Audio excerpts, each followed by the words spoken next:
ये आवाज इतनी तेज थी कि आस्था की नींद टूट गई। आस्था का दिल जोर से धड़का और जैसे ही आस्था ने उस दरवाजे पर हाथ रखा, दरवाजा खुल गया।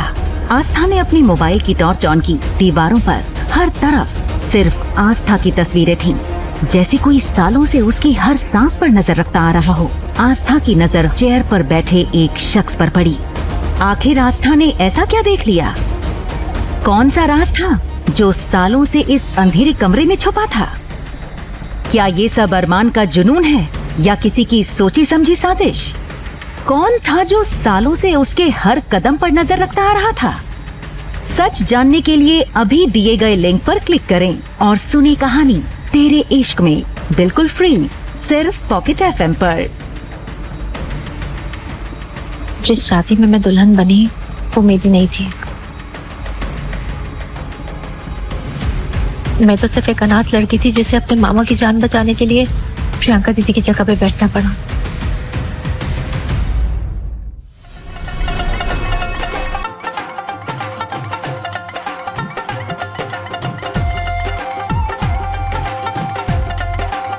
प्रियंका दीदी, आपकी शादी और हम ना आए, ऐसा हो सकता है क्या? नानी, कल का ही दिन था कि आस्था खुशी खुशी अपनी मामी की लड़की की शादी के लिए गांव से शहर आई थी। बचपन से ही अनाथ आस्था को उसकी नानी ने पाल पोस कर बड़ा किया। उसका एक ही सपना था कि पढ़ लिख कर डॉक्टर बनना।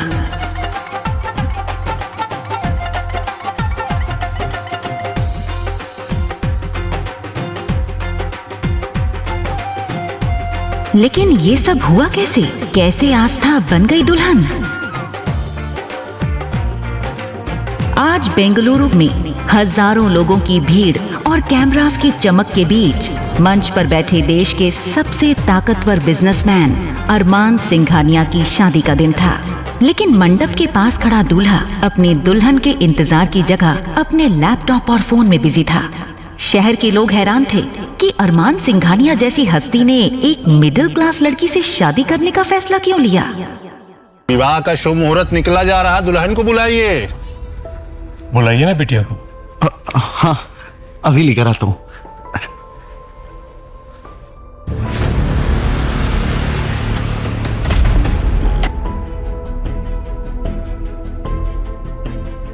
अरमान की दुल्हन प्रियंका को अरमान के दादू यानी आलोक सिंघानिया ने चुना था।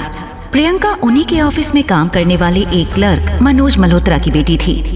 साधारण सी दिखने वाली प्रियंका ने भी अपने पिता के दबाव में आकर इस शादी के लिए हाँ कर दी। लेकिन आज शादी के दिन जैसे ही मनोज जी अपनी बेटी प्रियंका के कमरे में घुसे तो अंदर का नजारा देखकर उनके पैरों तले जमीन खिसक गई। प्रियंका मंडप में आने से ठीक पहले गायब हो चुकी थी। प्रियंका, ये तूने क्या किया?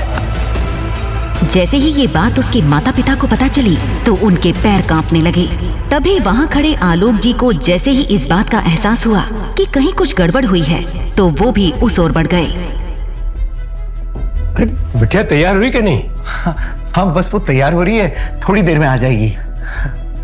आप जाइए ना। लेकिन ये झूठ ज्यादा देर टिक नहीं पाया क्योंकि अरमान के दादाजी ने कमरे के अंदर से आ रही रोने की आवाज सुन ली थी। उन्होंने एक झटके में कमरे का दरवाजा खोला और अंदर घुस गए। अंदर एक सिंपल, मासूम लेकिन बेहद खूबसूरत लड़की रो रही थी जिसका नाम था आस्था। ये देखकर आलोक सिंघानिया गरजते हुए बोले, प्रियंका कहाँ है?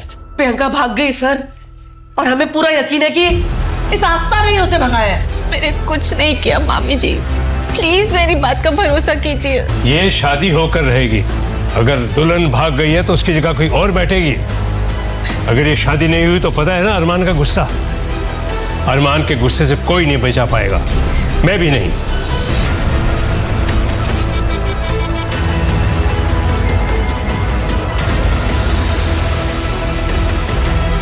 दरअसल अरमान को लड़कियों से बेहद नफरत थी और इस शादी के लिए भी उसे आलोक सिंघानिया ने अपने झूठे हार्ट अटैक का नाटक करके ही तैयार किया था। अब दुल्हन के भाग जाने से अरमान का गुस्सा सबको जलाकर राख कर देता।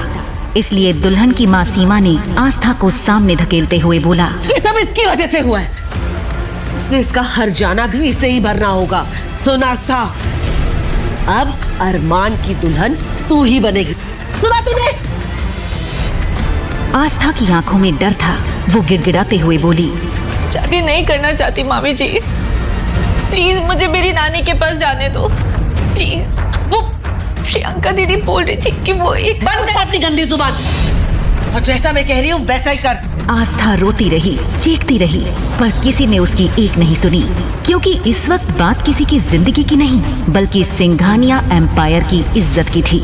आस्था, तुम्हें ये शादी करनी होगी, वरना अरमान सिंघानिया हम सब की जान ले लेगा। तुम जानती नहीं हो वो कितना खतरनाक है। आस्था के पास वहां से भागने का कोई रास्ता नहीं बचा था।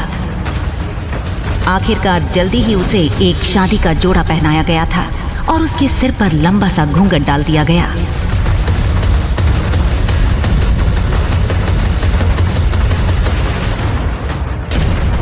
हाथ आगे बढ़ाइए।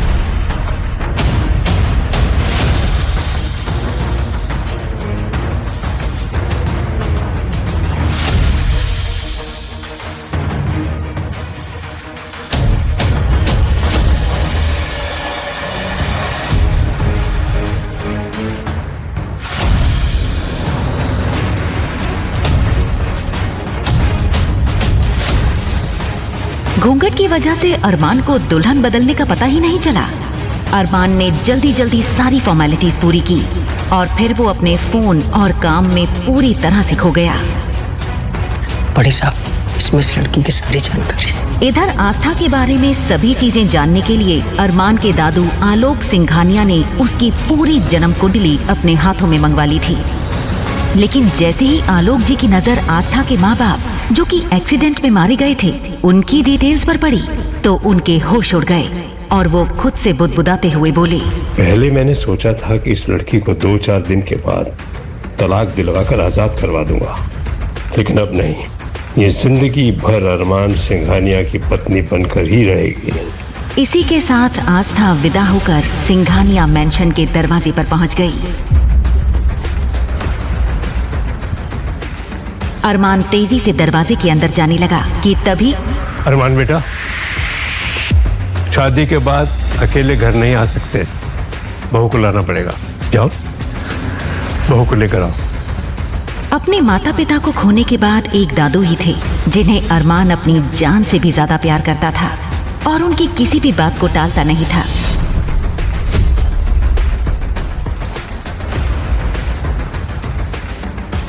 कहते हैं सिंघानिया मैंशन के दरवाजे पर पैर रखना हर लड़की का सपना होता है, लेकिन आस्था के लिए ये उस सपने की शुरुआत नहीं, उसकी बर्बादी की दहलीज थी। आस्था ने अभी भी घूंघट नहीं हटाया था, इसलिए उसे कुछ भी सही से नहीं दिख रहा था। अरमान ने लंबे लंबे कदम भरते हुए घर के अंदर आ गया। ये देखते ही वहाँ मौजूद अरमान के छोटे भाई और उसके कुछ दोस्तों ने सीटी बजानी शुरू कर दी।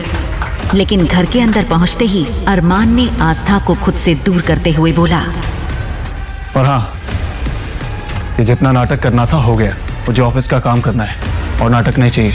ये बोलते हुए अरमान अपने स्टडी रूम में घुस गया। जी दादाजी।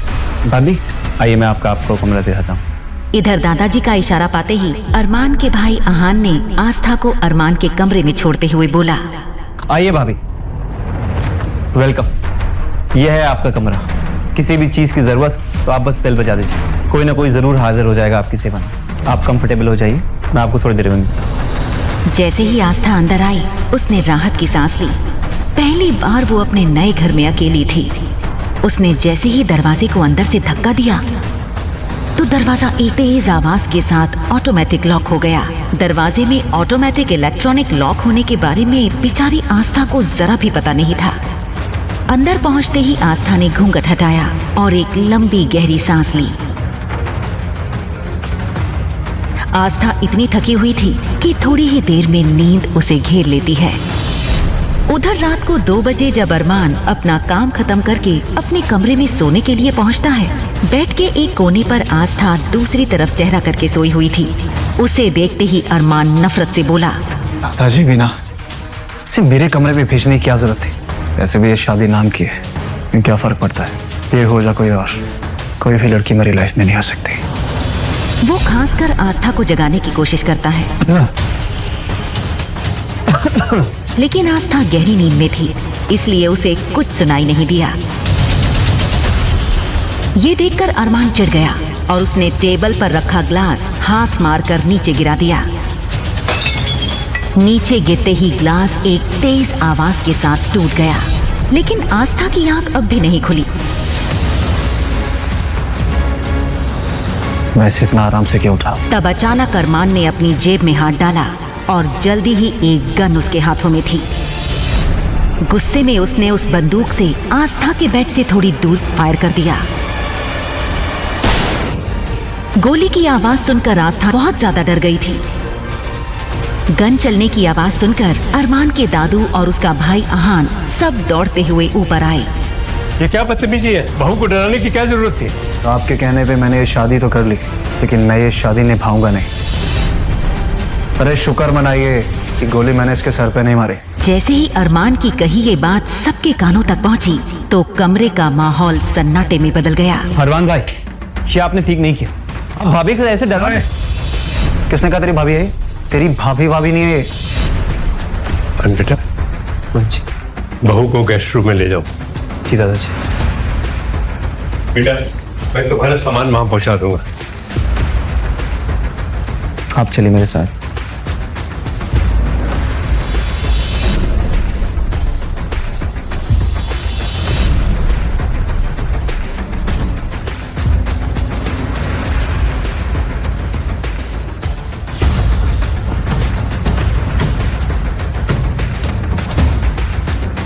हमें माफ कर देना बेटी, हम जानते हैं तुम्हारे साथ हमने बहुत नाइंसाफी की है और उस वक्त कोई और रास्ता भी नहीं था। दादाजी, आप माफी क्यों मांग रहे हैं? जो कुछ भी हुआ उसमें आपकी कोई गलती नहीं है। बेटी, अगर तुम अरमान को पूरी तरह बदल दोगी ना तो मैं तुम्हारे डॉक्टर बनने का सपना हकीकत में बदल दूंगा। ये वादा है मेरा तुमसे। जैसे ही आस्था ने ये सुना, एक बार फिर उसकी आंखों में उम्मीद की चमक नजर आ गई। मैं जानता हूं बेटी, ये काम सिर्फ और सिर्फ तुम कर सकती हो। फिलहाल रात काफी हो गई है, मैं तुम्हारा सूटकेस भिजवाता हूं। तुम कपड़े चेंज कर यहीं सो जाओ। वैसे भी कल सुबह अरमान को पेरिस जाना है बिजनेस डील के लिए।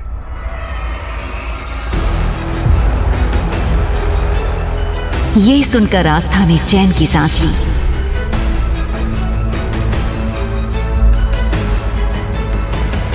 अगली सुबह जब वो सोकर उठी तो उसे जिंदगी में पहली बार शहर की सुबह इतनी सुहानी लगी। वो कुछ सोचते हुए धीरे धीरे गार्डन की तरफ बढ़ गई। गार्डन में पहुंचते ही उसकी नजर एक आदमी पर पड़ी जिसने फॉर्मल पैंट शर्ट पहन रखी थी। वो हाथ में बड़ी सी कैंची लिए कुछ पौधों की टहनियां काट रहा था। बस फिर क्या था? ओह माय गॉड, ये कोई पागल मालिक है जो अरमान के इतने महंगे पौधे खराब कर रहा है। अरमान को पता चल गया ना तो इसकी खैर नहीं। ये क्या कर रहे हो तुम? वो आदमी आस्था की तरफ मुड़ा और उसकी गहरी काली आंखें जैसे सीधा आस्था की आंखों में खो गईं। उसके दिल की धड़कन तेज हो गई। एक तो मैं तुम्हें उस बंदूक वाले मॉन्स्टर से बचाने की कोशिश कर रही हूँ और ऊपर से तुम मुझे घूर रहे हो। ये आदमी कोई और नहीं बल्कि अरमान था। अरमान सुबह पेरिस के लिए निकला जरूर था, पर खराब मौसम होने की वजह से उसे अपनी मीटिंग अगले हफ्ते के लिए पोस्टपोन करनी पड़ी। अरमान का सिर्फ और सिर्फ एक ही शौक था, पौधे लगाना और उनकी देखभाल करना। इस बात का पता बेचारी आस्था को बिल्कुल भी नहीं था। वहीं अरमान भी आस्था की सच्चाई से बेखबर था। तुम जानती हो तुम किससे बात कर रही? अभी भी मौका है, अपना बोरिया बिस्तरा बांधो और यहाँ से भाग जाओ। वैसे भी आस्था हर किसी को सलाह नहीं देती। अचानक अरमान ने अपने हाथ से उस बड़ी सी कैंची को फेंक दिया और सीधा आस्था का हाथ पकड़कर उसे अपनी तरफ खींच लिया। आस्था इस वक्त अरमान के बेहद करीब थी। एक पल को अरमान भी उसकी खूबसूरती में खो सा गया था। तुम्हारी हिम्मत भी कैसे हुई मेरा हाथ पकड़कर खींचने की? नौकर हो, नौकर बनकर रहो, समझ आई? तुमने अभी मुझे नौकर कहा, इसलिए जानती नहीं हो तुम। लो भाई, भलाई का जमाना ही नहीं। एक तो मैं तुम्हें उस बंदूक वाले मॉन्स्टर से बचाने की कोशिश कर रही हूँ और तुम मुझे तड़ी दिखा रहे हो। तड़ी? ये तड़ी क्या होता है? हे भगवान, लगता है उस मॉन्स्टर ने अपने जैसे लोग अपने घर पे पाले हैं। तड़ी मतलब होता है धमकी। यहाँ मैं तुम्हें बचाने की कोशिश कर रही हूँ और तुम मेरे पे टशन झाड़ रहे हो। ये सुनते ही अरमान गुस्से में बिना पलक झपकाए आस्था को देखने लगा था। भाभी, आस्था ने पलट कर देखा तो दरवाजे पर आहान खड़ा था, जो कॉलेज से आज जल्दी लौट आया था। भाभी भैया तो यहाँ है नहीं, फिर आप यहाँ किससे बात कर रहे हो? दरवाजे पर खड़े आहान को सिर्फ आस्था बोलते हुए दिखाई दे रही थी, लेकिन जैसे ही वो थोड़ा आगे बढ़ा तो उसकी नजर अरमान पर पड़ते ही उसके होश उड़ गए। वो पसीने से तर हो गया और हकलाते हुए बोला, भाभी मेरा मतलब है मैडम, आप प्लीज अंदर चलिए अभी।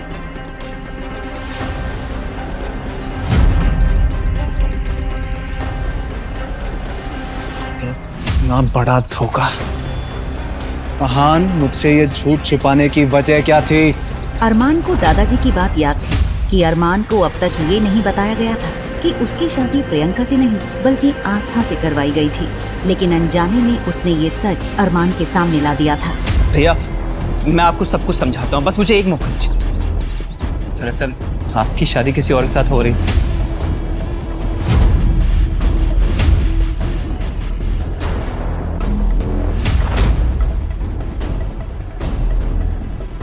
जैसे ही आहान ने अरमान को उसकी शादी का पूरा सच बताया तो उसका शरीर गुस्से से कांपने लगा। इधर जैसे ही आस्था को पता चला कि वो जिससे बहस कर रही थी वो कोई और नहीं बल्कि अरमान ही था, तो उसके चेहरे का रंग उड़ गया। पर तब तक बहुत देर हो चुकी थी। अरमान ने अपनी जेब में हाथ डालकर एक झटके में अपनी गन निकाल ली थी। अरमान, आप ये क्या कर रहे हैं? मुझे झूठ बोलने वाले और धोखा देने वाले लोगों से सख्त नफरत है, और मेरे साथ धोखा हुआ है। ये कहते हुए अरमान ने अगले ही पल ट्रिगर पर रखी अपनी उंगली दबा दी। आस्था इतना ज्यादा डर गई थी कि चीख कर वो बेहोश होकर वहीं गिर पड़ी।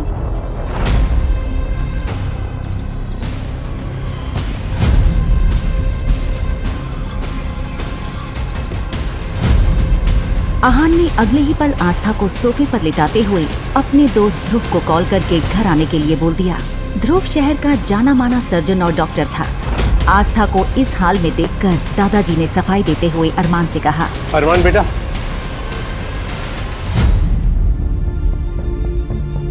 मैं मानता हूँ बेटा तुम्हारी शादी प्रियंका से तय हुई थी। प्रियंका शादी से पहले ही मंडप से भाग गई, तो हमने उसकी ही कजन आस्था को इस खानदान की इज्जत बनाकर मंडप में बिठा दिया। आपने बहुत बड़ी गलती कर दी दादाजी, आपको ऐसा नहीं करना चाहिए था। इसी के साथ अरमान गुस्से में पैर पटकते हुए अपने कमरे में चला गया। इधर ध्रुव तब तक आस्था के पास पहुंच चुका था और उसने आस्था को एक इंजेक्शन देते हुए कहा, घबराने कोई बात नहीं है, मैंने दवाई दे दी है, थोड़ी देर में भाभी को होश आ जाएगी। इधर ध्रुव की बात खत्म ही हुई थी कि तभी अचानक अरमान के कमरे से गन चलने की आवाज सुनाई दी। सभी लोग सन्न रह गए थे। वो सब अरमान के कमरे की तरफ भागे। वहीं दादाजी पसीना पसीना हो गए। उनके पूरे शरीर में इतनी ताकत नहीं थी कि वो दौड़कर जल्दी से अरमान के कमरे में पहुंच जाएं। आहान जैसे ही कमरे के अंदर पहुंचा तो उसने देखा अरमान के हाथ से खून निकल रहा था। अरमान भाई, ये क्या देखो। वहीं दादाजी जो मुश्किल से जैसे तैसे वहां तक पहुंच ही पाए थे, ये देखकर उनकी सांस पूरी तरह से उखड़ने लगी। दादाजी को देखो। दादाजी। जैसे ही अरमान ने दादाजी की सांस उखड़ते हुए देखी तो उसने जल्दी से ध्रुव को गाड़ी निकालने के लिए बोल दिया। दादाजी। वहीं अरमान और बाकी सब जब दादाजी को लेकर नीचे आ रहे थे, एक एक करके सबकी नजर आस्था पर पड़ रही थी, क्योंकि आस्था अभी तक बेहोशी में हॉल के सोफे पर ही लेटी हुई थी। सबसे आखिर में अरमान की नजर आस्था पर पड़ी। उसने बड़े ही गुस्से और नफरत से आस्था की तरफ देखा। दादाजी की इस हालत की जिम्मेदार सिर्फ तुम हो आस्था। तुम्हें इस बात का हर जाना तो हर हाल में भुगतना होगा। जल्दी ही वो सब शहर के मशहूर हॉस्पिटल में पहुंच चुके थे और दादाजी को इमरजेंसी रूम में ले जाया गया। वहीं इधर घर पर उन सबके जाने की कुछ देर बाद आस्था को होश आया। होश आते ही आस्था के कानों में सन्नाटा चुभने लगा। उसने भारी सर के साथ पूरे घर में आवाज लगाई, दादाजी, दादाजी, आहान जी, कोई है? मैम। आप कौन है और आप मेरा रास्ता ऐसे कैसे रोक रहे हैं? मैम मैं देव हूँ और अभी घर में कोई नहीं है और आपको बाहर जाने की परमिशन नहीं। कोई नहीं है मतलब अभी तो सब यहीं थे ना। दादाजी कहाँ है? दादाजी की तबीयत अचानक बिगड़ गई थी इसलिए सब लोग उन्हें लेकर हॉस्पिटल गए हैं। मुझे अभी उनके पास जाना है। माफ कीजिएगा मैम, बॉस ने अरमान सर के परमिशन के बिना आप बाहर नहीं जा सकती। मुझे किसी की इजाजत की जरूरत नहीं है। आस्था की जिद के आगे देव को झुकना पड़ा। वो आस्था को कार में बैठाकर हॉस्पिटल के लिए निकल गया। वहीं उधर हॉस्पिटल में माहौल बेहद खराब था।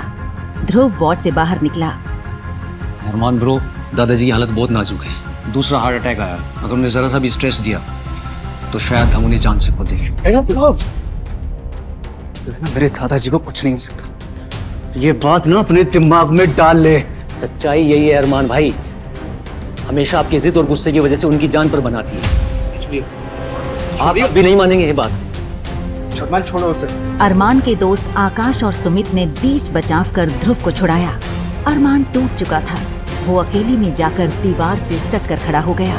वो अभी सोच में डूबा ही था कि तभी गैलरी के दूसरे छोर से आस्था दौड़ती हुई आई और मुड़ते ही वो अरमान से जा टकराई।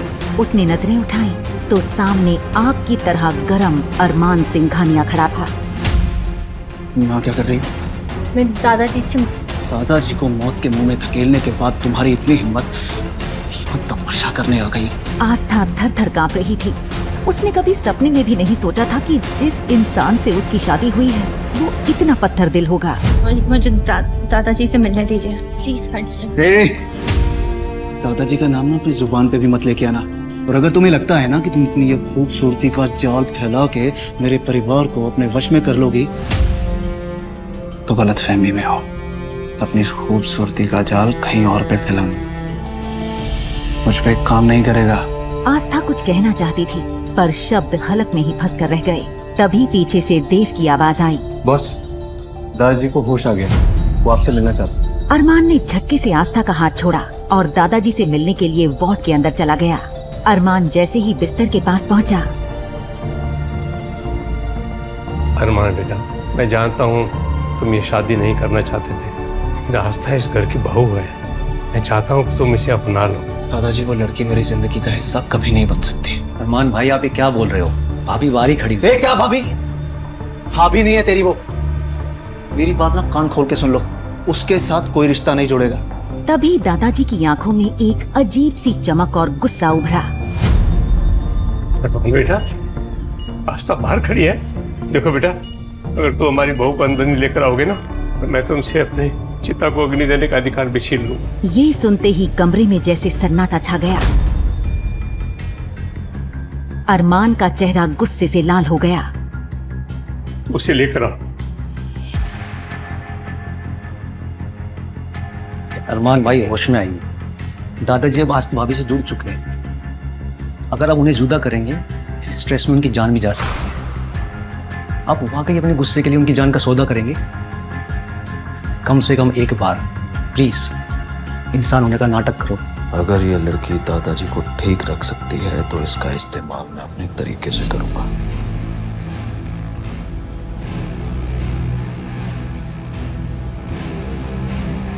मानना पड़ेगा, तुमने आते ही मेरे घर की सबसे कमजोर कड़ी पे कब्जा कर लिया।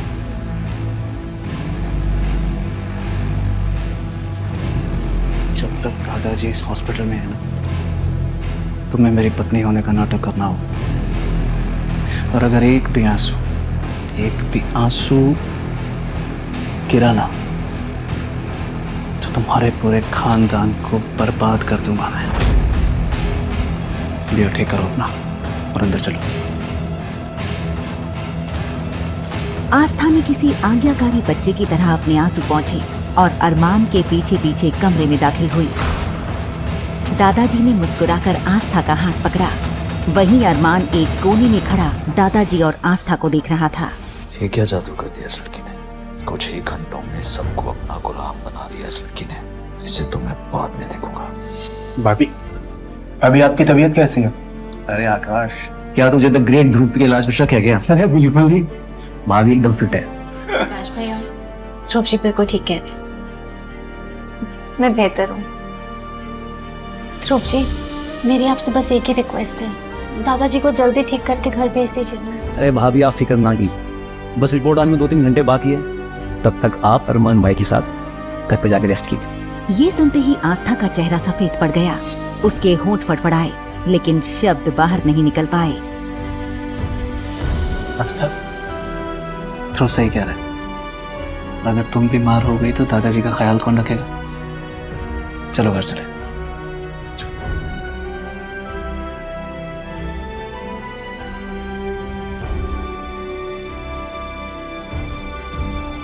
तुम्हें क्या तूने भी सुना जो मैंने सुना? क्या हो गया भाई को? पता है भाभी का जादू चल गया।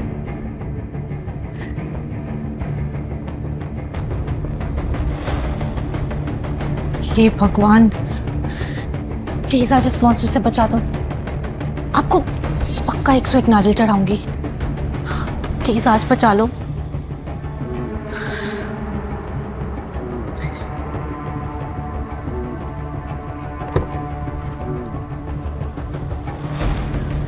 गाड़ी मेंशन पहुंचते ही अरमान बिना पीछे मुड़े तेज कदमों से अंदर चला गया। वहीं देव ने आस्था के लिए कार का दरवाजा खोला।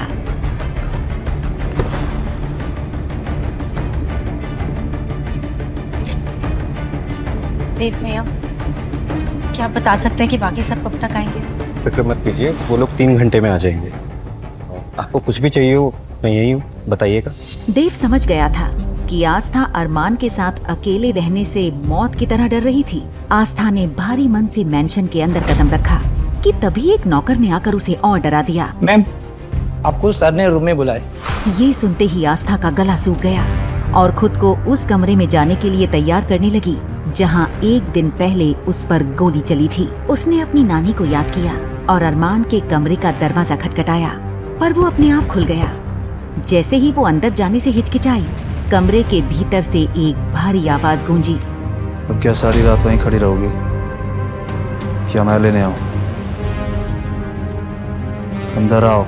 आस्था घबराकर अंदर चली गई। कमरा धुंधली रोशनी में डूबा था।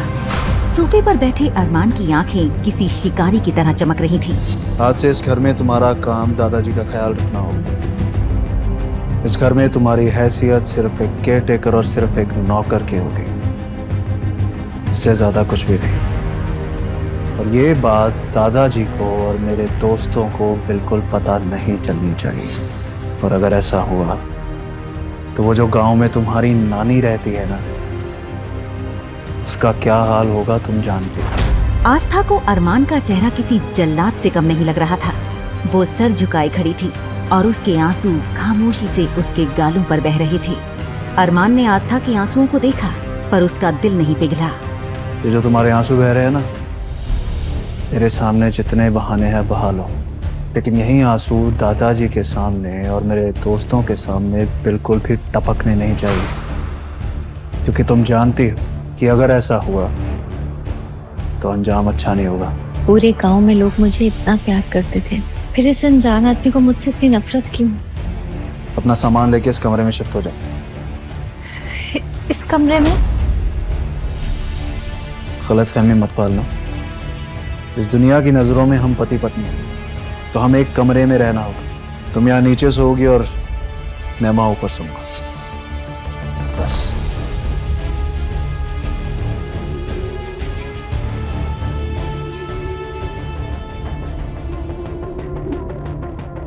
आस्था दौड़कर अपने उस कमरे में गई जो दादाजी ने उसे दिया था और बेड पर गिरकर फूट फूट कर रोने लगी।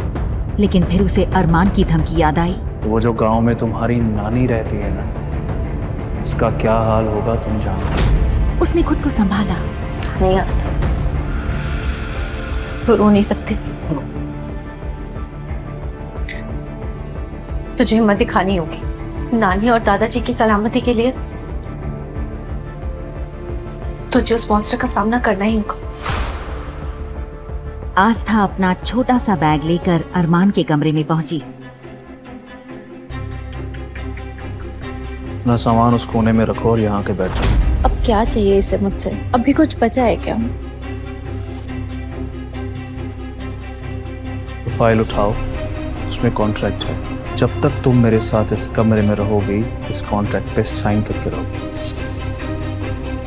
ये सुनते ही आस्था ने जैसे ही उस फाइल में मौजूद उस कॉन्ट्रैक्ट पेपर्स पर नजर डाली तो उसकी आंखें चौड़ी हो गईं। चेहरे का सारा रंग उड़ गया। आखिर क्या लिखा था उन कॉन्ट्रैक्ट पेपर्स में जिसे देखकर आस्था के उड़ गए थे होश? क्या दादाजी और अपनी नानी को बचाने के लिए आस्था कर देगी उन पेपर्स पर साइन? अरमान के गुस्से के पीछे छुपा है अतीत का कौन सा राज? क्या होगा आस्था के साथ आगे इस कहानी में? क्या वो अरमान के पत्थर दिल को पिघलाने में हो पाएगी कामयाब और शुरू होगी एक प्रेम कहानी? आस्था ने सवाल भरी नजरों से अरमान को देखा, जैसे पूछना चाह रही हो कि ये कौन सी फाइल है। अरमान ने उसकी नजरें समझकर कहा, इस फाइल में साफ लिखा है कि अगले 6 महीने तुम मेरे लिए केयरटेकर का काम करोगी। मैं तुम्हें इस घर में केयरटेकर के लिए अपॉइंट कर रहा हूँ। हर महीने 1 लाख रुपए सैलरी मिलेगी। 6 महीने में कुल 6 लाख रुपए। आस्था की आंखें हैरत से फैल गईं। अरमान के अंदाज ने उसका वजूद हिला दिया। उसने आस्था के आत्मसम्मान पर उंगली उठाई थी। ये उसके लिए शर्मनाक था। अरमान ने उसे लालची और जालसाज कहकर अपमानित किया। आस्था सोचने लगी, इस क्रूर मॉन्स्टर के पास इतना पैसा है, लेकिन क्या फायदा, जो इंसान को इंसान ही ना समझे और ना ही बात करने की तमीज जानता हो। आस्था का मन हुआ कि वो अरमान से कह दे, मुझे तुम्हारे पैसों में कोई इंटरेस्ट नहीं, अपने पैसे अपने पास रखो। अगर अरमान ना भी कहता तो भी वो दादाजी की सेवा करती। ये उसका फर्ज था। दादाजी ने उसे जो प्यार और विश्वास दिया, उसके लिए वो कुछ भी करती। उनकी सेवा वो बिना पैसे की भी करती। लेकिन वो अरमान के सामने कुछ नहीं कह सकी। वो बस उसे एकटक देखती रही। क्या ऊंचा सुनाई देता है या मेरे पेशेंस को बार बार चैलेंज कर रही हो? मैंने कहा ना, पेन उठाओ और साइन करो। एक बात याद रखना, अगर तुमने अरमान सिंघानिया के नाम का मिसयूज करने की कोशिश की तो तुम्हें ऐसी सजा मिलेगी जिसके बारे में तुम सोच भी नहीं सकती। आस्था ने बिना देर किए पेन उठाया और बिना पढ़े फाइल पर साइन कर दिए। वो बस अरमान से पीछा छुड़ाना चाहती थी। साइन करते ही अरमान ने एक झटके से पेपर्स उठा लिए और तिरछी मुस्कान के साथ आस्था की ओर देखने लगा। अचानक पेपर्स बेड पर फेंक कर वो आस्था की ओर बढ़ा। आस्था डर के मारे पीछे हटने लगी। हे कान्हा जी, अब मैं कहाँ जाऊं? इस मॉन्स्टर से कैसे बचूं? अरमान ने दोनों तरफ से उसका रास्ता रोककर उसके खूबसूरत चेहरे को गौर से देखा और बोला, तुम जानती हो तुमने किन पेपर्स पर साइन किए? क्या तुम पढ़ी लिखी नहीं हो? तुमने एक बार भी पेपर्स पढ़ना जरूरी नहीं समझा? आस्था ने हैरानी से उसकी ओर देखा। अरमान बोला, चलो तुमने नहीं पढ़ा तो मैं बता देता हूं। लास्ट के 2 कॉलम में लिखा है कि अगर तुमने मुझे धोखा देने या झूठ बोलने की कोशिश की तो मेरे पास तुम्हारा मर्डर करने का भी हक है। अरमान को इतने करीब देखकर आस्था ने जोर से चिल्ला दिया। चीख अरमान के कानों में पड़ी, जिससे उसके कानों में झंझनाहट हो गई। उसने एक हाथ अपने कान पर और दूसरा आस्था के मुंह पर रखा। बेवकूफ लड़की, ये क्या किया? इतनी जोर से कौन चीखता है? आस्था उसकी गुस्से वाली आवाज सुनकर फिर डर गई और जोर जोर से रोने लगी। उसे रोता देख अरमान समझ नहीं पा रहा था कि क्या कहे। इस लड़की ने उसका कान फोड़ने की कोशिश की और अब खुद रो रही है, जैसे कितनी मासूम हो। ये सोचकर वो आस्था को देखता हुआ कमरे से बाहर निकल गया। अरमान के जाने के बाद आस्था ने राहत की सांस ली। बेड के एक सिरे पर बैठकर वो रोने लगी और खुद से बोली, नानी माँ, आप कहती थी कि सबके साथ भला करो तो हमारे साथ भी भला होगा।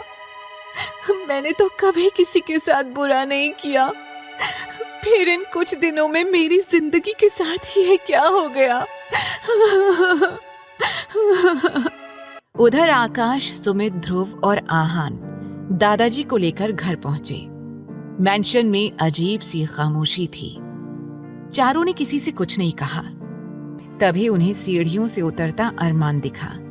वो दादाजी के पास गया और बोला, दादाजी, आपकी तबीयत अब कैसी है? दादाजी ने उसका सिर सहलाते हुए कहा, मेरे बच्चे, मैं बिल्कुल ठीक हूँ। तूने मेरी सारी परेशानियां खत्म कर दी।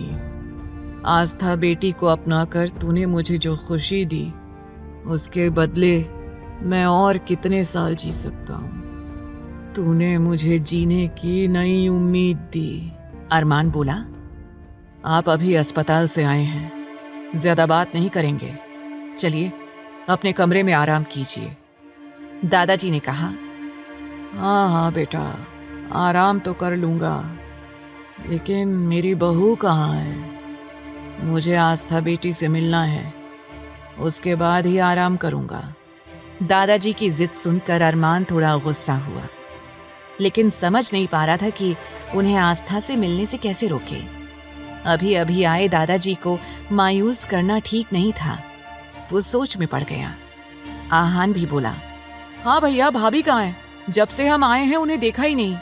आहान ने पूरे इमोशन से कहा कि भाभी कहाँ है। तो ये लफ्ज सुनकर अरमान चिढ़ गया और उसे गुस्से से घूरने लगा। अरमान को खुद को घूरते हुए पाकर आहान हड़बड़ा गया और अपनी नजरें चुराने लगा। तभी ध्रुव ने भी अपनी आवाज पर जोर देते हुए पूछा, हाँ अरमान भाई बताओ, भाभी कहाँ है? अरमान ने कड़े लहजे में कहा, तुम लोग यहीं दरवाजे पर खड़े होकर बेवकूफों की तरह सवाल करना बंद करो। दादाजी को अभी अभी हॉस्पिटल से लेकर आए हो, पहले उन्हें सोफे पर बैठाओ, तब तक मैं उसे लेकर आता हूँ। ऐसा कहकर अरमान वहां से लंबे कदम रखता हुआ अपने कमरे की ओर चला गया।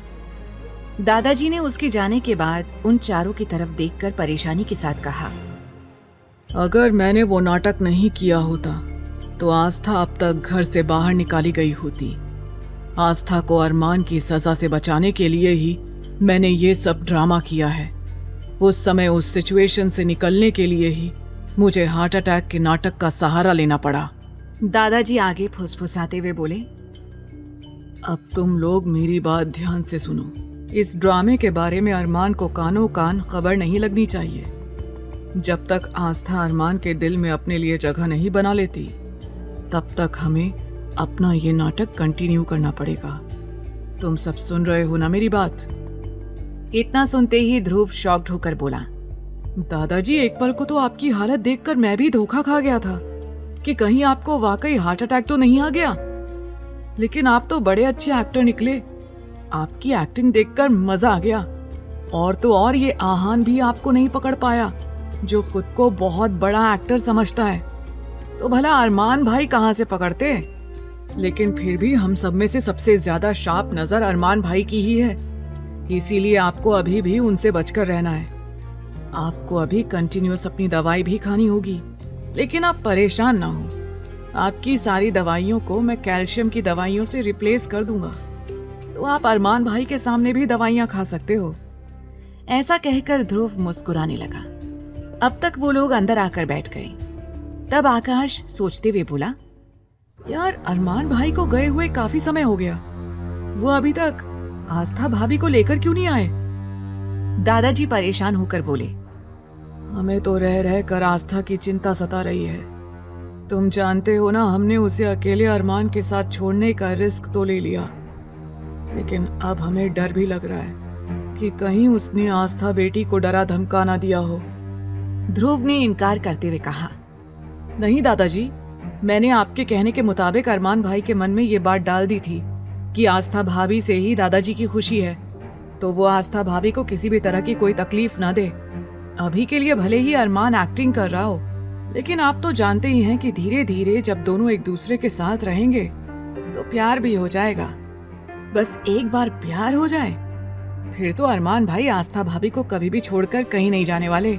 सुमित ध्रुव की तारीफ करते हुए बोला, यार एक बार तो तेरी बातें सुनकर मुझे ऐसा लगा कि कहीं अरमान तेरा गला ना दबा दे, लेकिन फिलहाल तू बच गया, वो भी सिर्फ दादाजी की वजह से। वो चारों ही अपने अपने किए गए कारनामों की बखान करके मुस्कुरा रहे थे। वहीं दूसरी ओर अरमान जैसे ही आस्था को लेने के लिए अपने कमरे में गया, उसने देखा कि आस्था बेड के साइड लेटकर सो रही थी और उसके गालों पर आंसुओं की लकीरें साफ दिखाई दे रही थी। अरमान आस्था को इस तरह से बेफिक्री से सोता हुआ देखकर हैरान हो गया और तब उसे याद आया कि कुछ देर पहले आस्था यही बोल रही थी कि उसे बहुत नींद आ रही थी, उसे सोना है। अरमान हैरान होकर सोचने लगा, इस लड़की को मैंने इतनी ज्यादा बातें सुनाई, लेकिन फिर भी ये इतनी आसानी से कैसे सोच सकती है। नहीं नहीं मिसेस आस्था अरमान सिंघानिया, तुम्हें इस तरह मजे से सोने का कोई हक नहीं है। अब तुम मेरी कैद में हो, तो जैसे मैं चाहूंगा तुम्हें वैसे ही रहना होगा। और अभी तो तुम्हें मेरे दादाजी बुला रहे हैं, तो तुम्हें अब उठना ही होगा। ऐसा कहकर अरमान ने साइड टेबल पर रखा हुआ जग का पूरा पानी उठाया और सोती हुई आस्था के ऊपर फेंक दिया। आस्था, जो कि एक सुकून की नींद सोई हुई थी, इस तरह से अपने ऊपर पानी गिरने की वजह से फटाफट उठकर बैठ गई और जोरों से चिल्लाने लगी, नानी, नानी बाढ़ आ गई नानी, भागो बचाओ, बारिश आई, नानी माँ कहाँ है आप? आस्था को इस तरह चिल्लाते देखकर अरमान हैरान हो गया। फिर उसकी आवाज बाहर न जाए इसलिए उसने जल्दी से आस्था के मुंह पर हाथ रख दिया।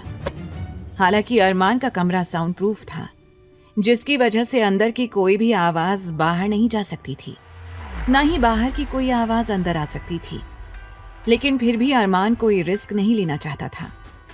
आस्था के मुंह पर हाथ रखे हुए ही वो गुस्से में बोला, इतना क्यों चिल्ला रही हो? क्या तुम थोड़ा धीरे नहीं बोल सकती हो? और तुम्हारी हिम्मत कैसे हुई बिना मुझसे पूछे सोने की? तुम्हें बिना मुझसे पूछे या बिना मुझे बताए कुछ भी काम करने का कोई हक नहीं है, लेकिन तुमने ऐसा किया है और मेरे बनाए रूल को तोड़ने की हिम्मत की है। आस्था को जैसे होश आ गया था। वो कुछ कहना तो चाहती थी, लेकिन अरमान का हाथ अपने मुंह पर होने की वजह से वो कुछ भी बोल नहीं पा रही थी। वो सिर्फ अपनी बड़ी बड़ी आंखों में कंफ्यूजन लिए अरमान को घूर रही थी। अरमान ने गुस्से में कहा, तुम्हारे मुंह पर अब क्या ताले लगे हुए हैं? बोलती क्यों नहीं हो? मेरी बातों का जवाब दो। आस्था बार बार अपनी पलकें इधर उधर करने लगी। वो अरमान को ये बताना चाह रही थी कि अरमान का हाथ उसके मुंह पर रखा हुआ था, तो वो कैसे कुछ भी बोल सकती है। आस्था इरिटेट होने लगी और फिर अरमान के उस हाथ पर हल्का सा बाइट कर दिया। इस अचानक से हुए हमले की वजह से अरमान ने तुरंत अपना हाथ उसके मुंह पर से हटा लिया था। अब अरमान गुस्से से और भी ज्यादा भड़क उठा और आस्था को खा जाने वाली नजरों से देखकर कहने लगा, तुम्हारी हिम्मत कैसे हुई अरमान सिंघानिया को काटने की? अरमान के हाथ हटते ही आस्था गहरी सांस लेते हुए जल्दी से बोली, हम आपको कब से ये बताने की कोशिश कर रहे हैं कि आपने हमारे मुंह पर हाथ रखा है, तो भला हम कैसे बोल सकते हैं? ये कहते हुए आस्था उसे घूरने लगी। उसे पक्का यकीन था कि अगर आज अरमान अपना हाथ नहीं हटाता तो वो बेहोश हो जाती। आस्था ने ये सब बड़े ही मासूमियत और भोलेपन में कहा था, इसलिए एक पल को अरमान उसकी मासूमियत में पूरी तरह से खो गया। लेकिन अगले ही पल अपनी आंखों में गुस्सा लिए सख्त लहजे में बोला, अपनी ये फालतू की बकवास बंद करो और जाकर अपने कपड़े चेंज करो और फटाफट से दादाजी से मिलने के लिए मेरे साथ चलो। जैसे ही आस्था ने ये सुना कि दादाजी आ गए और उसे बुला रहे थे, तो वो खुश हो गई। कुछ देर पहले तक उसे अरमान के साथ अकेले रहने में बहुत डर लग रहा था, लेकिन अब ये सुनने के बाद कि दादाजी और बाकी सब लौट आए थे, तो वो खुश हो गई। आस्था मासूमियत से बोली, क्या वाकई दादाजी आ गए? हमें भी उनसे मिलना है। ऐसा कहकर आस्था दौड़कर अरमान की साइड से जाने लगी। अरमान ने तुरंत उसका हाथ पकड़ लिया और कहने लगा, तुम पागल हो गई हो क्या? तुम्हें मेरी बातें सुनाई नहीं देती? तुम इस तरह से दादाजी के पास नहीं जा सकती हो। क्या तुम भूल गई कि तुम्हारे सारे कपड़े भीगे हुए हैं? क्या तुम इस तरह से दादाजी के सामने जाओगी? जाओ, जाकर पहले कपड़े चेंज करो। अरमान की धमकी सुनने के बाद आस्था सिर झुकाकर एक तरफ खड़ी हो गई। अब अरमान को और भी ज्यादा गुस्सा आने लगा। उसे अभी समझ आ रहा था कि वो अरमान की बात ऐसे कैसे टाल सकती है। अरमान गुस्से से अपने कदम बढ़ाकर आस्था के सामने खड़ा हो गया और कहने लगा, मेरी तरफ देखो और बताओ, इस तरह से सिर झुकाकर क्यों खड़ी हुई हो? आस्था ने सिर झुकाए ही धीमे लहजे में जवाब दिया, जी वो हमारे पास एक्स्ट्रा कपड़े नहीं है। जो नानी माँ ने कपड़े भिजवाए थे वो सिर्फ 2-3 जोड़ी ही थे और वो सब हमने धोने के लिए दिए थे, लेकिन वो अभी तक सूखे नहीं हैं। और ये कपड़े जो हमने पहन रखे थे ये आपने गीले कर दिए, तो हम कपड़े कैसे चेंज करें? आस्था बहुत भोलेपन से ये सारी बातें कह रही थी और इसलिए अरमान का गुस्सा और भी ज्यादा बढ़ने लगा। वो गुस्से से अपने माथे पर लगातार रब करने लगा। अरमान तेज आवाज में बोला, तुम्हारा दिमाग खराब हो गया है क्या? तुम ये बात मुझे पहले नहीं बता सकती थी? बेवकूफ लड़की, फिर तुम्हें नींद से जगाने के लिए मैं ऐसा नहीं करता। अरमान दांत पीसते हुए आस्था को घूरने लगा, लेकिन आस्था डर के मारे एक तरफ सिर झुकाए खड़ी थी, मानो उसने कितना बड़ा गुनाह कर दिया था और वो अरमान की अदालत में खड़ी थी। अरमान अपने कमरे की अलमारी की तरफ गया और वहां जाकर उसने ढेर सारी साड़ियां देखी। उसने आस्था की तरफ पलटकर सख्त अंदाज में पूछा, तुम कह रही थी तुम्हारे पास कपड़े नहीं हैं, लेकिन यहाँ तो पूरी अलमारी साड़ियों से भरी पड़ी है। क्या तुम्हें कल ये साड़ियां अलमारी में नजर नहीं आई?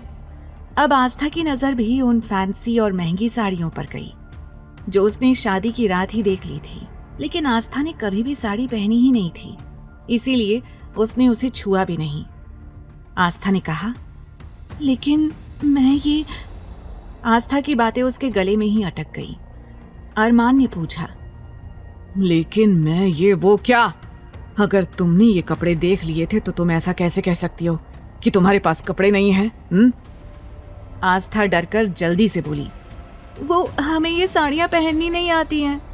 अरमान शॉक्ड होकर बोला, क्या? जैसे ही अरमान ने ये सुना उसका गुस्सा और भी ज्यादा बढ़ने लगा, क्योंकि सामने खड़ी हुई ये लड़की उसके पेशेंस लेवल को चेक कर रही थी। अरमान गुस्से से आस्था की ओर देखकर बोला, तुम सच सच बताओ, क्या सच में तुम्हें साड़ी पहननी नहीं आती है? तब आस्था ने एक बार फिर अपनी गर्दन मासूमियत से ना में हिला दी।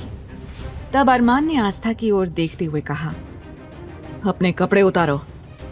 अरमान की बात सुनकर आस्था की आंखें हैरानी से फैल गईं। उसने चौंकते हुए कहा, क्या? जो कपड़े अरमान ने उसके ऊपर पानी डालने से गीले कर दिए थे, उन कपड़ों में वो पहले से ही सिमटी जा रही थी। उसने खुद को कवर करने की नाकाम कोशिश की। उसकी हरकत देखकर अरमान शायद आस्था की सिचुएशन समझ गया और तेज आवाज में बोला, क्या तुम्हें सुनाई नहीं दे रहा है मैंने तुमसे क्या कहा? अभी और इसी वक्त अपने कपड़े उतारो। मैं जानता हूं कि तुम्हें साड़ी पहनना नहीं आता है, ये तुम्हारी शक्ल पर साफ साफ लिखा हुआ दिखाई दे रहा है। मैं साड़ी पहनने में तुम्हारी मदद कर देता हूँ। अरमान के ये कहते ही आस्था के मन में उठ रहे ढेरों सवाल अब कम हो गए। आस्था मुंह बनाते हुए मन ही मन बोली, कितना बेशर्म आदमी है ये। उसने हल्की और धीमी आवाज में पूछा, लेकिन आपको देखकर तो नहीं लगता कि आप साड़ी पहनते होंगे, फिर आपको साड़ी बांधना कैसे आता है? क्या अरमान सच में आस्था को साड़ी पहनाने में उसकी मदद करेगा? क्या आस्था उसकी जिद के आगे झुकेगी या अपने हक के लिए आवाज उठाएगी? अरमान गुस्से और नफरत से आस्था की ओर देखने लगा, क्योंकि उसे जल्द से जल्द आस्था को दादाजी के पास लेकर जाना था। अरमान ने आस्था की कोई बात नहीं सुनी और अपने कबर्ड से एक महंगी और ब्रांडेड साड़ी निकाल ली और चिढ़कर बोला, मेरे पास तुम्हारे इन फालतू सवालों का कोई जवाब नहीं है। अब फटाफट से अपने कपड़े उतारो और मैं तुम्हारी मदद कर देता हूँ। दरअसल अरमान का इरादा था कि वो अपनी आंखें बंद करके आस्था को गाइड कर देगा कि उसे साड़ी कैसे पहननी है, लेकिन वो अपनी बात आस्था को बोल नहीं पाया। इसलिए अपनी इमेज बरकरार रखते हुए उसने आस्था को सीधे कपड़े उतारने के लिए कह दिया। आस्था ने मन ही मन कहा, बिल्कुल नहीं, मैं ऐसा कुछ नहीं करूंगी। आस्था जल्दी से प्रार्थना करने लगी, हे कान्हा जी, हमारी मदद कीजिए, हमें कोई रास्ता दिखाइए। और फिर किसी लड़की को ऐसा कहते हुए क्या इन्हें बिल्कुल भी शर्म नहीं आ रही है? आस्था अपनी आंखें गोल घुमाकर कुछ आइडिया सोचने में लगी हुई थी। तभी उसके दिमाग में एक आइडिया आया। वो जल्दी से अरमान की ओर देखकर बोली, हार्टलेस। आस्था की आगे की बात उसके गले में ही अटक गई। वो मन में अरमान को हार्टलेस कह रही थी और वही उसकी जुबान पर भी आ गया। अरमान उसकी बातों का मतलब नहीं समझा और सवाल किया, क्या कहा तुमने? आस्था हड़बड़ाते हुए बोली, हमारा मतलब है अरमान जी, वो हम आपसे ये कहना चाहते हैं कि बालकनी में से हमें कुछ आवाजें सुनाई दे रही हैं। अरमान ने अपनी एक आईब्रो उठाकर उसकी ओर देखकर पूछा, आवाज? कैसी आवाज? आस्था जल्दी से बोली, ये तो हमें नहीं पता कैसी आवाजें आ रही हैं, पर हमने वहां जरूर कुछ सुना है। अरमान हैरानी से आस्था की ओर देखता हुआ बालकनी की ओर जाने लगा। अरमान के जाते ही आस्था अचानक से थोड़ा सा मुस्कुरा दी और बड़बड़ाते हुए खुद से कहने लगी, भाग आस्था भाग, कहीं ये शैतान तुझे पकड़ न ले और फिर से तुझे कपड़े उतारने का ना बोलने लग जाए। ये सोचते ही आस्था ने जल्दी से दरवाजा खोला और तेजी से बाहर जाने के लिए दौड़ लगा दी। वो सीधा सीढ़ियों से होते हुए दादाजी के पास जाकर खड़ी हो गई। वो बुरी तरह से हाफ रही थी। वहीं अरमान ने जैसे ही आस्था को इस तरह से भागते हुए देखा तो उसने अपने दोनों हाथों की मुट्ठियों को कसकर बंद कर लिया और गुस्से से बोला, इस मामूली लड़की की इतनी हिम्मत कि इसने मुझसे झूठ कहा, इसे इसकी कीमत चुकानी होगी। फिर खुद को कंट्रोल करते हुए वो जल्दी से नीचे हॉल की तरफ जाने लगा। वहीं दादाजी और चारों दोस्त आस्था को इस तरह से घबराया हुआ देखकर पूरी तरह से हैरान हो गए थे। लेकिन जब दादाजी ने आस्था को अपने सामने देखा तो राहत की सांस ली, वरना उन्हें तो अब तक यही लगता था कि कहीं अकेले में अरमान ने आस्था का मर्डर ही ना कर दिया हो। लेकिन अब आस्था को सही सलामत देखकर वो रिलैक्स्ड थे। ध्रुव फिक्रमंद होकर आस्था से पूछने लगा, क्या हुआ भाभी, आप इतना घबरा क्यों रही हो और आप इतना तेजी से दौड़कर क्यों आ रही हो, जैसे आपके पीछे किसी ने जंगली कुत्ते छोड़ दिए हों। अब तक आहान आस्था के लिए एक ग्लास पानी ले आया और उसकी ओर बढ़ा दिया। फिर पूछा, क्या बात है भाभी, आप इतना घबराई हुई क्यों हो और आप इतना ज्यादा डर किससे रही हो? इससे पहले कि आस्था किसी को कोई जवाब देती, पीछे से अरमान आ गया। अरमान ने अपने दोनों हाथों को अपनी पॉकेट में डाला और बड़ी ही खामोशी से दादाजी के पास आकर खड़ा हो गया। आस्था की नजर जैसे ही अरमान पर पड़ी तो उसकी आंखें हैरत से फैल गईं। वो पानी का घूंट भी पी रही थी, लेकिन अरमान के वहां आते ही डर से उसके गले में पानी अटक गया और वो जोरों से खांसने लगी।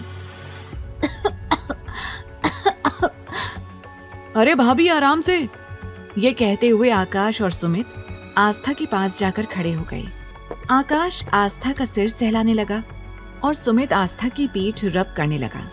जैसे ही अरमान ने आकाश और सुमित के हाथों को देखा तो उन दोनों को गुस्से से घूरने लगा। कुछ देर बाद आकाश और सुमित को अपने ऊपर किसी की नजरों की तपिश महसूस हुई। उन दोनों ने एक साथ ही अरमान की ओर देखा और तुरंत आस्था के सिर और उसकी पीठ पर से हाथ हटा दिया। फिर दोनों एक साइड जाकर खड़े हो गए। दोनों एक दूसरे को चोर भरी नजरों से देखकर इशारों ही इशारों में बातें करने लगे। अब तक आस्था भी ठीक हो गई थी। तब ध्रुव ने पूछा, क्या हुआ है भाभी, आप ठीक तो है ना? तभी आस्था कहने लगी, जी जी ध्रुव जी, हम बिल्कुल ठीक हैं, हमें कुछ नहीं हुआ है। वो एक्चुअली हमारे कमरे में ना एक चूहा आ गया था और हम उससे इतना डर गए थे कि हम आपको क्या बताएं, इसीलिए हम दौड़कर सीधा यहाँ आ गए। अब जैसे ही आस्था ने अपने भोलेपन में अरमान की जगह चूहे का नाम लिया, अरमान के अंदर खून बुरी तरह से उबलने लगा। उसका गुस्सा और भी ज्यादा बढ़ गया। वो मन ही मन सोचने लगा, इस लड़की की हिम्मत कैसे हुई मुझे चूहा बोलने की। दादाजी हल्का सा मुस्कुराते हुए कहने लगे, आस्था बेटी, अगर तुम्हारे कमरे में कोई चूहा था तो अरमान से बता देती, अरमान उसे भगा देता, तुम्हें इतना डरने की क्या जरूरत थी। और फिर वो आहान को देखकर कहने लगे, आहान बेटा, जाओ रूम में जाकर देख कर आओ, किस चूहे की हिम्मत हो गई हमारी बेटी को इतना परेशान करने की, जिससे हमारी बेटी इतना ज्यादा डर गई। ऐसा कहकर दादाजी ने आस्था के सिर पर हाथ रखा और उसे बेटर फील कराने की कोशिश करने लगे। तभी दादाजी की नजर आस्था के कपड़ों पर गई। उन्होंने हैरान होकर सवाल किया, बेटा, तुम्हारे कपड़ों को क्या हुआ है? तुम्हारे कपड़े गीले कैसे हैं? आस्था अचानक से दादाजी के पूछे गए सवाल से घबरा गई और उसने चोर नजरों से अरमान की ओर देखा, जो कि अपनी आंखों में आग लिए आस्था को ही घूर रहा था। आस्था ने जल्दी से झूठ बोलते हुए कहा, दादाजी, वो जब हम बाथरूम में थे तब हमें पता ही नहीं चला कि कैसे गलती से हमारा हाथ शावर के ऊपर चला गया और उससे हमारे सारे कपड़े भीग गए। हम बस चेंज करने ही जा रहे थे, लेकिन तभी अरमान जी ने बताया कि आप आ गए हैं, तो इसीलिए हम सबसे पहले आपसे मिलने के लिए आ गए। आस्था ने बड़ी ही चालाकी से अपनी बात कही, जिसे देखकर अरमान मन ही मन बोला, कितनी सफाई से ये लड़की झूठ बोल देती है। मतलब पूरी तरह से जाली और धोखेबाज है ये लड़की। ये सोचते हुए अरमान को आस्था से और भी ज्यादा नफरत होने लगी। दादाजी हंसते हुए बोले, अच्छा चलो बच्चों, तुम जाओ और आराम करो। कल सुबह मुझे तुम सबसे जरूरी बात करनी है, तो इसीलिए तुम सब जाओ और आराम करो। दादाजी ने जैसे ही आस्था और अरमान को वहां से जाने के लिए कहा, आस्था परेशान हो गई क्योंकि वो अरमान के साथ उसके कमरे में नहीं जाना चाहती थी। इसीलिए वो हिचकिचाने लगी और आपस में अपने हाथों की उंगलियों को मरोड़ने लगी। चारों दोस्त बड़े गौर से आस्था की ओर देख रहे थे। वो एक दूसरे की आंखों में देखकर बातें करने लगे। सुमित धीमी आवाज में बोला, लगता है भाभी को अरमान भाई के साथ कमरे में जाने से डर लग रहा है। आकाश फुसफुसाते हुए बोला, भाई डर क्यों नहीं लगेगा, भाभी तो फिर भी आज ही आई हैं। हम तो कई सालों से अरमान भाई को देखते आए हैं। आज तक हमारी हिम्मत नहीं होती उनके कमरे में जाने की, तो फिर बेचारी मासूम सी इनोसेंट सी भाभी को भला इनसे डर तो लगेगा ही। आहान मायूस होकर बोला, यार मुझे तो भाभी को देखकर सच में बहुत तरस आ रहा है। कितनी प्यारी सी हैं ये। मैं नहीं चाहता कि अरमान भाई इन्हें कोई भी दुख दें। ध्रुव उसे समझाते हुए बोला, तेरे मन की बात तू अपने मन में ही रख, क्योंकि अभी तक सिर्फ दादाजी की वजह से अरमान ने किसी को कुछ नहीं कहा है, वरना अब तक तो वो गोली चला ही देता। चारों एकदम से खड़े होकर आपस में बातें कर रहे थे। अब आस्था के पास वहां से जाने के अलावा कोई और रास्ता नहीं था। इसीलिए वो बेचारगी से सबकी ओर देखते हुए अरमान के पीछे जाने लगी। उसकी आंखों में देखकर ऐसा लग रहा था मानो वो सबसे रिक्वेस्ट कर रही थी कि मुझे बचा लो, मुझे इस मॉन्स्टर के साथ अकेले मत भेजो। अरमान सीढ़ी पर चढ़ने से पहले बीच में रुक गया। वहीं आस्था, जो कि उसके ठीक पीछे थी, अचानक से वो अरमान की पीठ से टकरा गई। उसे ऐसा लगा मानो कोई बहुत बड़ी दीवार उसके सामने आकर खड़ी हो गई थी। वो धड़ाम से जमीन पर गिर पड़ी। आस्था की कराह निकल पड़ी। उसे लगा उसका सिर फूट गया हो। आस्था अपना सिर सहलाने लगी। आस्था की चीख सुनकर अरमान गुस्से से पीछे मुड़ा। सामने ध्रुव और आहान ने आस्था के दोनों हाथों को पकड़ा हुआ था और उसे उठाने में मदद कर रहे थे। अब तो अरमान और भी ज्यादा गुस्से से आस्था की ओर देखने लगा, लेकिन इस वक्त आस्था का ध्यान अरमान पर नहीं, ध्रुव पर था। आस्था मन ही मन ध्रुव की बहुत इज्जत करती थी। एक तरह से वो ध्रुव की बड़ी फैन थी, क्योंकि ध्रुव मेडिकल लाइन का वो चेहरा था जिससे मिलने का सभी लोग सपना देखते थे, और आस्था भी उनमें से एक थी। ध्रुव ने फिक्रमंद होकर आस्था से पूछा, भाभी आप ठीक तो है ना? आस्था ने हल्की सी मुस्कुराहट से जवाब दिया, जी ध्रुव जी, हम ठीक हैं। आकाश ने पीछे से आकर सवाल किया, भाभी लेकिन आप गिर कैसे गईं? आस्था मासूमियत से बोली, वो आकाश भैया, हम तो बस ऊपर ही जा रहे थे, लेकिन अचानक से पता नहीं यहाँ इतनी मजबूत दीवार कहाँ से आ गई, जिससे हमारा सिर बहुत जोरों से उसमें लग गया। हमें लगता है कि ये दीवार जरूर मजबूत सीमेंट से ही बनी होगी, तभी तो इतनी मजबूत दीवार है। देखिए ना, अभी तक हमारा सिर चकरा रहा है, लेकिन हमें समझ में नहीं आया कि यहाँ बीच रास्ते में दीवार कहाँ से आ गई। ऐसा कहकर जैसे ही आस्था ने नजरें उठाकर सामने देखा, उसके सामने अरमान खड़ा था। आस्था की सांसें मानो अटक गईं। वहीं चारों आस्था की बातों का मतलब समझते हुए जोरों से हंस पड़े, क्योंकि आस्था दीवार से नहीं टकराई थी, बल्कि अरमान सिंघानिया की पीठ से टकराई थी। आस्था चुप होकर सिर झुकाकर एक तरफ खड़ी हो गई। वहीं उन चारों ने भी अरमान की आंखों में देखते ही सिर झुका लिया और चुप हो गए। अब तक दादाजी भी वहां आ गए थे। उन्होंने फिक्र से पूछा, अरे बेटा, आपको ज्यादा तो नहीं लगी ना? आस्था ने जल्दी से कहा, नहीं दादाजी, हम बिल्कुल ठीक हैं। दादाजी ने अरमान को डांटते हुए कहा, तेरा ध्यान कहाँ रहता है? तेरी वजह से बहू को चोट लग गई, और ऐसे आगे पीछे कैसे जा रहे थे तुम लोग? एक दूसरे का हाथ पकड़कर भी तो जा सकते हो ना। चलो हाथ पकड़ो एक दूसरे का, उसके बाद यहाँ से जाओ। अरमान दादाजी की बात सुनकर गुस्से से उन्हें घूरने लगा, मानो वो आंखों ही आंखों में कहना चाह रहा हो, आप अपनी बीमारी का कुछ ज्यादा ही नाजायज फायदा उठा रहे हैं। लेकिन दादाजी ने एक बार भी अरमान की ओर नहीं देखा, वरना उनकी भी हिम्मत नहीं होती कि वो अरमान को कुछ कह सकें। दादाजी उन चारों को देखकर कहने लगे, अब तुम चारों यहाँ क्या कर रहे हो? क्या तुम लोगों को सोने नहीं जाना है? आकाश बोला, दादाजी मेरी तो कल एक इम्पोर्टेंट मीटिंग है, तो इसीलिए मैं तो आज पहले विला में ही जाऊंगा। वैसे भी विला ज्यादा दूर नहीं है, मैं बस निकल रहा हूँ। तभी ध्रुव ने भी कहा, मुझे भी जाना होगा, लेकिन हाँ, हम लोग सुबह पक्का नाश्ता करने के लिए यहाँ आ जाएंगे। और वैसे भी हम सब भाभी के हाथ के आलू के पराठे मिस नहीं करना चाहते हैं। वैसे भाभी, कल भी क्या आलू के पराठे मिल सकते हैं? आस्था मुस्कुराते हुए कहने लगी, जी जरूर, हम जल्दी आलू के पराठे बना देंगे। आप सब लोग प्लीज टाइम से आ जाइएगा। वहीं अरमान ने दादाजी की ओर देखते हुए तुरंत आस्था का हाथ कसकर पकड़ लिया। आस्था को कुछ समझ में नहीं आया, क्योंकि आस्था अभी भी ध्रुव से और बातें करना चाहती थी। लेकिन तब तक अरमान उसे लगभग घसीटता हुआ अपने साथ सीढ़ी से ऊपर कमरे में लेकर जाने लगा और जल्दी ही कमरे में जाकर उसने कमरे को अंदर से लॉक कर दिया। आस्था डरते हुए बोली, ये आप क्या कर रहे हैं? आगे की कहानी जानने के लिए देखें अगला एपिसोड सिर्फ पॉकेट एफएम के YouTube चैनल पर। और तेरे इश्क में के सारे एपिसोड्स को सुनने के लिए डिस्क्रिप्शन में दी लिंक से डाउनलोड करें पॉकेट एफएम ऐप।